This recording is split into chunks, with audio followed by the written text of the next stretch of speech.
Friends, welcome back. இன்றைக்கி butter beans பொரியல் பண்ண போகிறேன். மிக்ஸி ஜாரில் 2 சில்லு தேங்காயும் கொஞ்சம் சோம்பும் போட்டு நைஸாக பேஸ்ட்டை அரைச்சி எடுத்துக்கலாம்.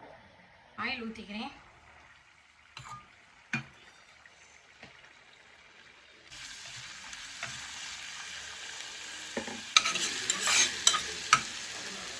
கொஞ்சம் போட்டுக்கலாம். கட் பண்ணிவிட்டு அரைச்சி எடுத்துக்கலாம். கரம் மசாலா கொஞ்சம் ஒரு பிஞ்ச், கொஞ்சம் ஒரு அரை ஸ்பூனு, மிளகாய்த்தூள் தேவைக்கு,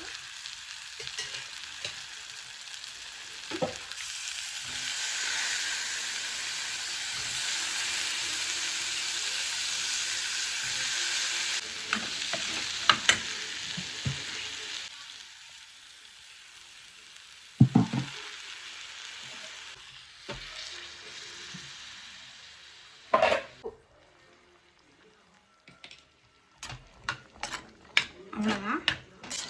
மூடி குக்கர் விசில் வச்சுருங்க. அப்புறம் வற்ற வச்சுக்கலாம். எந்த பிறகு எடுத்து பார்க்கலாம்.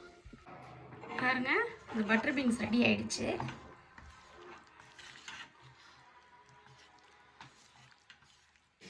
பட்டர் பீன்ஸ் பொரியல் ரெடி.